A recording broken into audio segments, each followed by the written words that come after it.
इस चैनल में आपको स्वागत करते हैं। आज हम अलीफ लैला कहानी देखेंगे। फारस देश भी हिंदुस्तान और चीन के समान था और कई नरेश उसके अधीन थे। वहां का राजा महाप्रतापी और बड़ा तेजस्वी था और न्यायप्रिय होने के कारण प्रजा को प्रिय था। उस बादशाह के दो बेटे थे जिनमें बड़े लड़के का नाम शहरयार और छोटे लड़के का नाम शाहजमा था। दोनों राजकुमार गुणवान, वीर, धीर और शीलवान थे। जब बादशाह का देहांत हुआ तो शहजादा शहरयार गद्दी पर बैठा और उसने अपने छोटे भाई को, जो उसे बहुत मानता था, तातार देश का राज्य, सेना और खजाना दिया। शाहजमा अपने बड़े भाई की आज्ञा में तत्पर हुआ और देश के प्रबंध के लिए समरकंद को, जो संसार के सभी शहरों से उत्तम और बड़ा था, अपनी राजधानी बनाकर आराम से रहने लगा। जब उन दोनों को अलग हुए 10 वर्ष हो गए तो बड़े ने चाहा कि किसी को भेजकर उसे अपने पास बुलाए। उसने अपने मंत्री को उसे बुलाने की आज्ञा दी और मंत्री यह आज्ञा पाकर बड़ी धूमधाम से विदा हुआ।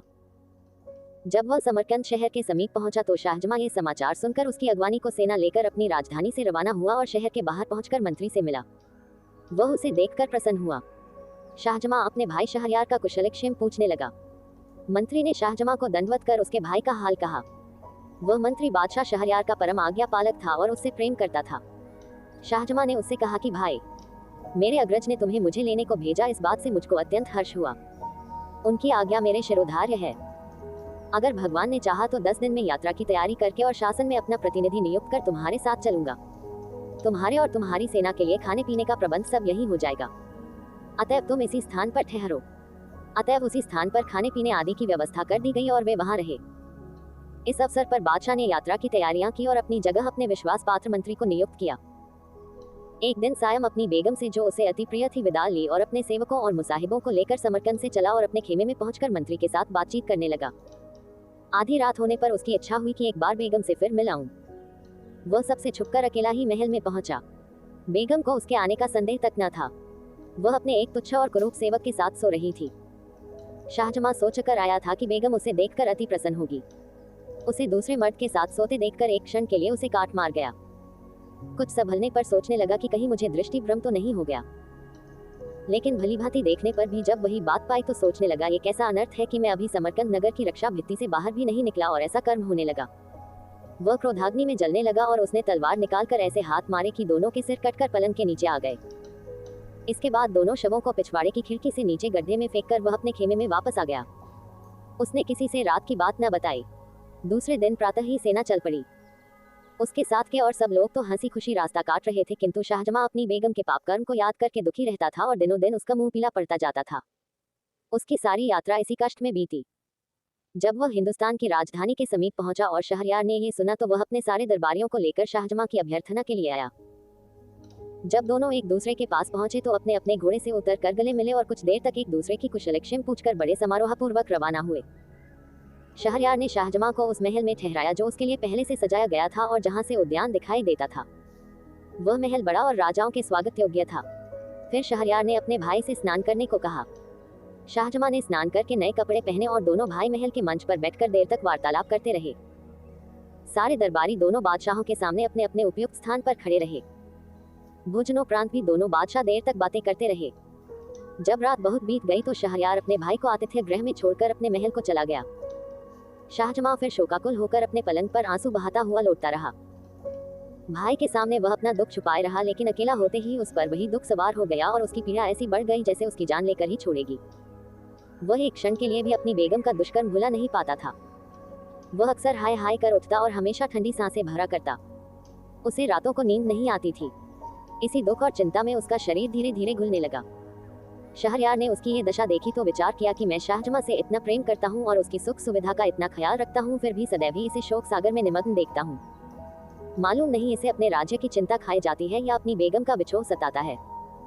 मैंने इसे यहाँ बुलाकर बेकार ही इसे शोक संताप में डाल दिया। अब उचित होगा कि इसे समझा बुझाकर और उत्तमोत्तम भेंट वस्तुएं देकर समरकंद वापस भेज दूं ताकि इसका दुख दूर हो सके। ये सोचकर उसने हिंदुस्तान देश की बहुमूल्य वस्तुएं थालों में लगाकर शाहजमा के पास भेजी और उसका जी बहलाने के लिए तरह तरह के खेल तमाशे करवाए, लेकिन शाहजमा की उदासी कम नहीं हुई बल्कि बढ़ती ही गई। फिर शहरयार ने अपने दरबारियों से कहा कि सुना है यहाँ से 2 दिनों की राह के बाद एक घना जंगल है और वहाँ अच्छा शिकार मिलता है, इसलिए मैं वहाँ शिकार खेलने जाना चाहता हूँ। तुम लोग भी तैयार होकर मेरे साथ चलो और शाहजमा से भी चलने को कहो, क्योंकि शिकार में उसका जी लगेगा और उसका चित्त प्रसन्न होगा। शाहजमा ने निवेदन किया कि मेरी तबीयत ठीक नहीं है, इस कारण मुझे शिकार पर जाने से माफ करें। शहरयार ने कहा, अच्छी बात है, अगर तुम्हारा यही रहने को जी चाहता है तो रहो, लेकिन मैं तैयारी कर चुका हूँ। मेरे अपने भृत्यों के साथ शिकार के लिए जाता हूँ। शहरयार के जाने के बाद शाहजहां ने अपने निवास स्थान के द्वार अंदर से बंद कर लिया और एक खिड़की पर जा बैठा। वहां से शाही महल का उद्यान दिखाई देता था। शाहजहां सुवासित पुष्पों और पक्षियों के कलरव से अपना जी बहलाने लगा, लेकिन मकान और बाग की शोभा से जी बहलाने पर भी उसे अपनी पत्नी के दुराचार की कचोट बनी रहती। जब संध्या हुई तो शाहजहां ने देखा कि राजमहल का एक चोर दरवाजा खुला और उसमें से शहरयार की बेगम 20 अन्य स्त्रियों के साथ निकली। वे सब उत्तम वस्त्रों और अलंकारों से शोभित थीं और इस विश्वास के साथ कि सब लोग शिकार पर चले गए हैं, बाग में आ गईं। शाहजहां खिड़की में छुपकर बैठ गया और देखने लगा कि वे क्या करती हैं। दासियों ने उन लबादों को उतार डाला जो पहनकर वे महल से निकली थी। अब उनकी सूरत स्पष्ट दिखाई देने लगी। शाहजहां को यह देखकर आश्चर्य हुआ कि जिन 20 को उसने स्त्री समझा था उनमें से 10 हबशी मर्द थे। उन 10 ने अपनी अपनी पसंद की दासी का हाथ पकड़ लिया। सिर्फ बेगम बगैर मर्द की रह गई। फिर बेगम ने आवाज दी, मसूद, मसूद। इस पर एक हृष्ट पुष्ट हबशी युवक जो उसकी आज्ञा की प्रतीक्षा में था एक वृक्ष से उतरकर बेगम की ओर दौड़ा और उसका हाथ पकड़ लिया। उन 11 हबशियों ने 10 दासियों और बेगम के साथ क्या किया उसका वर्णन मैं लज्जावश नहीं कर सकूंगा। इसी भांति वे आधी रात तक बाग में विहार करते रहे। फिर बाग के हौज में नहाकर बेगम और उसके साथ आए 20 मर्द औरतों ने अपने कपड़े पहने और जिस चोर दरवाजे से आए थे उसी से महल में चले गए और मसूद भी बाग की दीवार फांदकर बाहर चला गया। ये कांड देखकर शाहजहां को घोर आश्चर्य हुआ। उसने सोचा कि मैं तो दुखी हूं ही, मेरा बड़ा भाई मुझसे भी अधिक दुखी है। यद्यपि वह अत्यंत शक्तिशाली और वैभवशाली है तथापि इस दुष्कर्म को रोकने में असमर्थ है। फिर मैं इतना शोक क्यों करूं? जब मुझे मालूम हो गया कि यह नीच कर्म संसार में अक्सर ही होता है तो मैं बेकार ही स्वयं को शोक सागर में डुबोए दे रहा हूं। ये सोचकर उसने सारी चिंता छोड़ दी और साधारण रूप से रहने लगा। पहले उसकी भूख मिट गई थी, अब वह जाग गई और वह नाना प्रकार के स्वादिष्ट व्यंजन मंगाकर खाने लगा और संगीत नृत्य आदि का आनंद लेने लगा। जब शहरयार शिकार से लौटा तो शाहजहां ने बड़ी प्रसन्नतापूर्वक उसका स्वागत किया।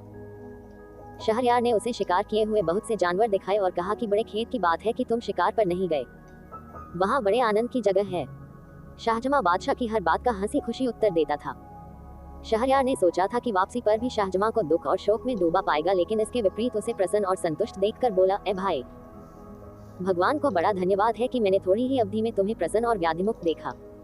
अब मैं तुम्हें सौगंध देकर एक बात पूछता हूँ, तुम वह बात जरूर बताना। शाहजहां ने कहा, जो बात भी आप पूछेंगे मैं अवश्य बताऊंगा। शहरयार ने कहा, जब तुम अपनी राजधानी से यहाँ आए थे तो मैंने तुम्हें शोक सागर में डूबा देखा था।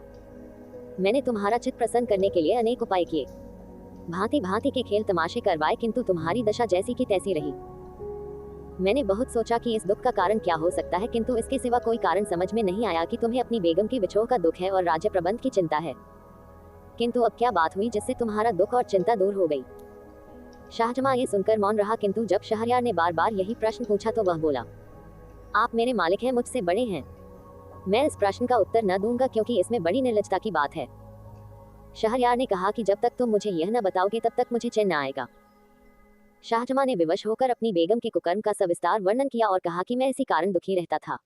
शहरयार ने कहा, भैया, ये तो तुमने बड़े आश्चर्य की असंभव सी बात बताई। ये तो तुमने बड़ा अच्छा किया कि ऐसी व्यभिचारिणी को उसके प्रेमी सहित मार डाला। इस मामले में कोई तुम्हें अन्याय नहीं कह सकता। मैं तुम्हारी जगह होता तो मुझे एक स्त्री को मारने से संतोष न होता, 1000 स्त्रियों को मार डालता। बताओ कि मेरे बाहर जाने पर यह शोक किस प्रकार दूर हुआ? शाहजहां ने कहा, मुझे ये बात कहते डर लगता है कि ऐसा ना हो कि यह सुनकर आपको मुझसे भी अधिक दुख हो। शहरयार ने कहा कि भाई, तुमने ये कहकर मेरी उत्कंठा और बढ़ा दी है। मुझे अब इसे सुने बगैर चैन न आएगा, इसलिए यह बात जरूर बताओ। विवश होकर शाहजहां ने मसूद, 10 दासियों और बेगम का सारा हाल बताया और बोला, ये घटना मैंने अपनी आंखों से देखी है और समझ लिया है कि सारी स्त्रियों के स्वभाव में दुष्टता और पाप होता है और आदमी को चाहिए कि उनका भरोसा न करे। मुझे ये सारा कांड देखकर अपना दुख भूल गया है और इसीलिए मैं निरोग और प्रसन्नचित दिखाई देता हूँ। ये हाल सुनकर भी शहरयार को अपने भाई के कथन पर विश्वास न हुआ। वह क्रोध स्वर में बोला, क्या हमारे देश की सारी बेगमें व्यभिचारिणी हैं? मुझे तुम्हारे कहने का विश्वास नहीं होगा जब तक मैं खुद अपनी आंखों से यह न देख लूं। संभव है तुम्हें भ्रम हुआ हो। शाहजहां ने कहा, भाई साहब, आप खुद देखना चाहते हैं तो ऐसा कीजिए कि दोबारा शिकार के लिए आज्ञा दीजिए। हम आप दोनों फौज के साथ शहर से कूच करके बाहर चलें। दिन भर अपने खेमों में रहें और रात को चुपचाप इसी मकान में आ बैठें। फिर निश्चय ही आप वह सारा व्यापार अपनी आंखों देख लेंगे जो मैंने आपको बताया है। शहरयार ने यह बात स्वीकार करके दरबारियों को आज्ञा दी कि कल मैं फिर शिकार को जाऊंगा। अतः दूसरे दिन प्रातःकाल ही दोनों भाई शिकार को चले और शहर के बाहर जाकर अपने खेमों में ठहरे। जब रात हुई तो शहरयार ने मंत्री को बुलाकर आज्ञा दी कि मैं एक जरूरी काम से जा रहा हूँ, तुम फौज के किसी आदमी को यहाँ से जाने न देना। तत्पश्चात दोनों भाई घोड़ों पर सवार होकर गुप्त रूप से शहर में आए और सवेरा होने के पहले ही शाहजमां के महल की उसी खिड़की में आ बैठे जिससे शाहजमां ने सारा कांड देखा था। सूर्योदय के पूर्व ही महल का चोर दरवाजा खुला और कुछ देर में बेगम अपने उन्हीं स्त्री वेशधारी हफ्शियों के साथ वहां से निकलकर बाग में आई और मसूद को पुकारा। ये सारा हाल जो न कहने के योग्य है न सुनने के देखकर शहरयार अपने मन में कहने लगा कि हे भगवान, ये कैसा अनर्थ है कि मुझ जैसे महान नृपति की पत्नी ऐसी व्यभिचारिणी हो। फिर वह शाहजमां से बोला कि यह अच्छा रहेगा कि हम इस क्षणभंगुर संसार को, जिसमें एक क्षण आनंद का होता है दूसरा दुख का, छोड़ दे और अपने देशों और सेनाओं का परित्याग करके अन्य देशों में शेष जीवन काटे और इस घृणित व्यापार के बारे में किसी से कुछ न कहें। शाहजमां को यह बात पसंद नहीं आई, किंतु अपने भाई की अत्यंत दुखी दशा देखकर उसने इनकार करना ठीक न समझा और बोला, भाई साहब, मैं आपका अनुचर हूँ और आपकी आज्ञा को पूर्ण रूप से मानूंगा, लेकिन मेरी एक शर्त है। जब आप किसी व्यक्ति को अपने से अधिक इस दुर्भाग्य से पीड़ित देखें तो अपने देश को लौटाएं। शहरयार ने कहा, मुझे तुम्हारी यह शर्त स्वीकार है, लेकिन मेरा विचार है कि संसार में किसी मनुष्य को हमारे जैसा दुख नहीं होगा। शाहजमां ने कहा, थोड़ी सी ही यात्रा करने पर आपको इस बात का पता अच्छी तरह से चल जाएगा। अतएव वे दोनों छुपकर एक सुनसान रास्ते से नगर के बाहर एक ओर को चले। दिन भर चलने के बाद रात को एक पेड़ के नीचे लेटकर सो रहे। दूसरे दिन प्रातःकाल वे वहां से भी आगे चले और चलते चलते एक मनोरम वाटिका में पहुंचे जो एक नदी के तट पर बनी हुई थी। इस वाटिका में दूर दूर तक घने और बड़े बड़े वृक्ष लगे थे। वहां एक वृक्ष के नीचे बैठकर वे सुस्ताने लगे और बातचीत करने लगे। थोड़ी ही देर हुई थी कि एक भयानक शब्द सुनकर दोनों अत्यंत भयभीत हुए और कांपने लगे। कुछ देर में देखा कि नदी के जल में दरार हुई और उसमें से एक काला खंभा निकलने लगा। वह इतना ऊंचा हो गया कि उसका ऊपरी भाग आकाश के बादलों में लुप्त हो गया। ये कांड देखकर दोनों भाई और भी भयभीत हुए और एक ऊंचे वृक्ष पर चढ़कर उसकी डालियों और पत्तों में छुपकर बैठ गए। उन्होंने देखा कि काला खंभा नदी के तट की ओर बढ़ने लगा और तट पर आकर एक महाभयानक दैत्य के रूप में परिवर्तित हो गया। अब वे दोनों और भी घबराए और एक और ऊंची डाल पर जा बैठे। दैत्य नदी तट पर आया तो उन्होंने देखा कि उसके सिर पर एक शीशे का बड़ा और मजबूत संदूक है जिसमें पीतल के 4 ताले लगे हैं। दैत्य ने नदी तट पर आकर सिर से संदूक उतारा और उसी वृक्ष के नीचे रख दिया जहां दोनों भाई छुपे थे। फिर उसने कमर से लटकती हुई 4 चाबियों से संदूक के चारों ताले एक एक करके खोले। संदूक खोला तो उसमें से एक अति सुंदर स्त्री निकली जो उत्तमोत्तम वस्त्राभूषणों से अलंकृत थी। दैत्य ने स्त्री को प्रेम दृष्टि से देखा और कहा, प्रिय, तू सुंदरता में अनुपम है। बहुत दिन हो गए जब मैं तुझे तेरे विवाह की रात को उड़ा लाया था। इस सारे काल में तू बड़ी निष्कलंक और मेरे प्रति वफादार रही है। मुझे इस समय बड़ी नींद आ रही है, इसलिए तेरे निकट सोना चाहता हूँ। ये कहकर वह महाभयानक आकृति वाला दैत्य उस स्त्री की जंघा पर सिर रख कर सो रहा। उसका शरीर इतना विशाल था कि उसके पांव नदी के जल को छू रहे थे। सोते समय उसकी सांस का स्वर ऐसा हो रहा था जैसे बादल गरज रहे हों। सारा वातावरण उस ध्वनि से कंपायमान हो रहा था। एक बार संयोग से जब स्त्री ने ऊपर की ओर देखा तो उसे पत्तियों में छुपे हुए दोनों भाई दिखाई दिए।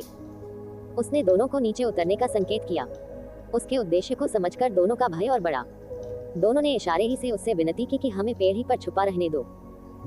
स्त्री ने धीरे से दैत्य का सिर अपनी गोद से उतारकर पृथ्वी पर रख दिया और उठकर उनको धैर्य देते हुए बोली कि कोई भय की बात नहीं है, तुम नीचे उतर आओ और मेरे समीप बैठो।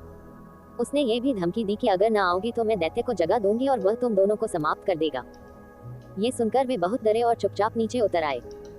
वह स्त्री मुस्कुराती हुई दोनों का हाथ पकड़कर एक वृक्ष के नीचे ले गई और उनसे अपने साथ संभोग करने को कहा। पहले तो उन दोनों ने इनकार किया, किंतु फिर उसकी धमकी से डरकर वह जैसा चाहती थी उसके साथ कर दिया। इसके बाद स्त्री ने उनसे उनकी एक एक अंगूठी मांग ली। फिर उसने एक छोटी सी संदूकची निकाली और उनसे पूछा कि जानते हो इसमें क्या है और किस लिए है। उन्होंने कहा, हमें नहीं मालूम, तुम बताओ इसमें क्या है। उस सुंदरी ने कहा, इसमें उन लोगों की निशानियां हैं जो तुम्हारी तरह मुझसे संबंध कर चुके हैं।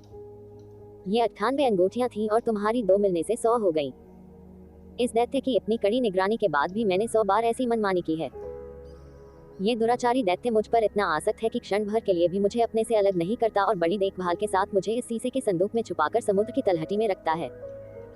लेकिन उसकी सारी चालाकी और रक्षा प्रबंध पर भी मैं जो चाहती हूँ वह करती हूँ और इस बेचारे का सारा प्रबंध बेकार हो जाता है। अब मेरे हाल से तुम समझ लो कि स्त्री जब कामासक्त होती है तो कोई भी उसे दुष्कर्म से रोक नहीं सकता। इसके पश्चात वह उनकी अंगूठियां लेकर अपनी जगह आई। उसने दैत्य का सिर फिर अपनी गोद में रख लिया और इन दोनों को संकेत किया कि चले जाओ। दोनों वहां से चल दिए और जब बहुत दूर निकल गए तो शाहजहां ने अपने बड़े भाई शहरयार से कहा, देखिए, इतनी सुरक्षा और कड़े प्रबंध पर भी यह स्त्री अपने मन की अभिलाषा पूरी कर रही है। ये भी देखिए कि दैत्य को उस पर कितना विश्वास है और वह उसकी निष्कलंकता की कैसी प्रशंसा कर रहा था। अब आप ही न्यायपूर्वक बताएं कि इस बेचारे पर हम लोगों से अधिक दुर्भाग्य है या नहीं। हम जो बात ढूंढने निकले थे वह हमें मिल गई। अब हमें चाहिए कि अपने अपने देशों को चले और किसी स्त्री से विवाह न करें, क्योंकि शायद ही कोई स्त्री निष्पाप हो। चुनांचे शहरयार ने अपने छोटे भाई के कहने के अनुसार ही काम किया और वहां से दोनों शहरयार की राजधानी को चले। 3 रातों बाद वे अपनी सेनाओं में पहुंचे। शहरयार ने आगे शिकार पर न जाना चाहा और राजधानी को वापस आ गया। महल में जाकर उसने मंत्री को आज्ञा दी कि वह बेगम को ले जाकर मृत्युदंड दे। मंत्री ने बादशाह की आज्ञानुसार ऐसा ही किया। फिर शहरयार ने 10 व्याभिचारिणी दासियों को अपने हाथ से मार डाला। इसके बाद शहरयार ने सोचा कि कोई ऐसा उपाय करूं कि विवाह के बाद मेरी बेगम कुकर्म का अवसर ही ना पा सके। अतएव उसने निश्चय किया कि रात को विवाह करूं और सवेरे ही बेगम को मरवा दूं। तत्पश्चात उसने अपने भाई शाहजहां को विदा किया। वह शहरयार की दी हुई अमूल्य भेंटों को लेकर अपनी सेना के साथ समरकंद चला गया। शाहजहां के जाने के बाद अपने प्रधानमंत्री को आज्ञा दी कि वह विवाह हेतु किसी सामंत की बेटी को लाए। प्रधानमंत्री ने एक अमीर की बेटी ला खड़ी की। शहरयार ने उससे विवाह किया और रात भर उसके साथ बिताकर सुबह मंत्री को आज्ञा दी कि इसे ले जाकर मार डालो और रात के लिए फिर किसी सरदार की सुंदरी बेटी मेरे विवाहार्थ ले आना। मंत्री ने उस बेगम को मार डाला और शाम को एक और अमीर की बेटी ले आया और दूसरे दिन उसे भी ले जाकर मार डाला। इसी प्रकार शहरयार ने सैकड़ों अमीरों सरदारों की बेटियों से विवाह किया और दूसरी सुबह उन्हें मरवा डाला। अब सामान्य नागरिकों की बारी आई। साथ ही इस जघन्य अन्याय की बात सब जगह फैल गई। सारे नगर में शोक, संताप और रोदन की आवाजें उठने लगी। कहीं पिता अपनी पुत्री को मृत्यु पर 8-8 आंसू रोता था, कहीं लड़की की माता पछाड़े खाती थी। जो कन्याएं अभी तक बच रही थी उनके माता पिता और सगे संबंधी अत्यंत दुखी रहते थे। कई लोग अपनी बेटियों को लेकर देश छोड़ गए और अन्य देशों में जा बसे। वहां के मंत्री की 2 कुंवारी बेटियां थीं। बड़ी का नाम शहरजाद और छोटी का नाम दुनियाजाद था। शहरजाद अपनी बहन और सहेलियों से अधिक तीक्ष्ण बुद्धि थी। वह जो बात भी सुनती या किसी पुस्तक में देखती उसे कभी नहीं भूलती थी। वार्तालाप के गुण में भी प्रवीण थी। उसे बहुत प्राचीन मनीषियों की आख्यायिकाएं और कविताएं जुबानी याद थीं और स्वयं गद्य पद्य रचना में निपुण थी। इन सारे गुणों के अतिरिक्त उसमें अद्वितीय सौंदर्य भी था। एक दिन उसने पिता से कहा कि मैं आपसे कुछ कहना चाहती हूँ, लेकिन आपको मेरी बात माननी होगी। मंत्री ने कहा, यदि तेरी बात मानने योग्य होगी तो मैं अवश्य मानूंगा। शहरजाद ने कहा कि मेरा निश्चय है कि मैं बादशाह को इस अन्याय से रोकूं जो वह कर रहा है, और जो कन्याएं अभी बची हैं उनके माता पिता को चिंता मुक्त कर दूं। मंत्री ने कहा, बेटी, तुम ये हत्याकांड किस प्रकार रोक सकती हो? तुम्हारे पास कौन सा उपाय ऐसा हो सकता है जिससे यह अन्याय बंद हो? शहरजाद बोली, यह आपके हाथ में है। मैं आपको अपनी सौगंध देकर कहती हूँ कि मेरा विवाह बादशाह के साथ कर दीजिए। मंत्री यह सुनकर कांपने लगा और बोला, बेटी, तू पागल हो गई है क्या जो ऐसी वाहियात बातें कर रही है? क्या तुझे बादशाह के प्रण का पता नहीं है? तू सोच समझ कर बात किया कर। तू किस तरह बादशाह को इस अन्याय से रोक सकेगी? बेकार ही अपनी जान गंवाएगी। शहरजाद ने कहा, मैं बादशाह के प्रण को भली भांति जानती हूँ, परंतु अपने इस विचार को किसी प्रकार न छोड़ूंगी। यदि मैं अन्य कन्याओं की भांति मारी गई तो इस असार संसार से मुक्ति पा जाऊंगी, और अगर मैंने बादशाह को इस अत्याचार से विमुक्त कर दिया तो अपने नगर निवासियों का बड़ा हित कर सकूंगी। मंत्री ने कहा, मैं किसी प्रकार तेरी यह इच्छा स्वीकार नहीं कर सकता। मैं तुझे जानते बूझते ऐसी विकट परिस्थिति में कैसे डाल सकता हूँ? अजीब सी बात है कि तू मुझसे कहती है कि मेरी मौत का सामान कर दो। कौन सा पिता ऐसा होगा जो अपनी प्यारी संतान के लिए ऐसा करने का सोच भी सकेगा? तुझे चाहे अपने प्राण प्यारे ना हो, लेकिन मुझसे यह नहीं हो सकता कि तेरे खून से हाथ रंगूं। शहरजाद फिर भी अपनी जिद पर अड़ी रही और विवाह की प्रार्थी रही। मंत्री ने कहा, तू बेकार ही मुझे गुस्सा दिला रही है। आखिर क्यों तू मरना चाहती है? क्यों अपने प्राणों से इतनी रुष्ट है? सुन ले, जो भी व्यक्ति किसी काम को बगैर सोच विचार के करता है उसे बाद में पछताना पड़ता है। मुझे भय है कि तेरी दशा उस गधे की तरह न हो जाए जो सुख से रहता था किंतु मूर्खता के कारण दुख में पड़ा। शहरजाद ने कहा, ये कहानी मुझे बताए। मंत्री ने कहानी सुनाई। ऐसी ही इंटरेस्टिंग वीडियो देखने के लिए इस चैनल को सब्सक्राइब करें, लाइक करें, शेयर करें और कमेंट करना मत भूलिए। इस वीडियो को पूरा देखने के लिए धन्यवाद।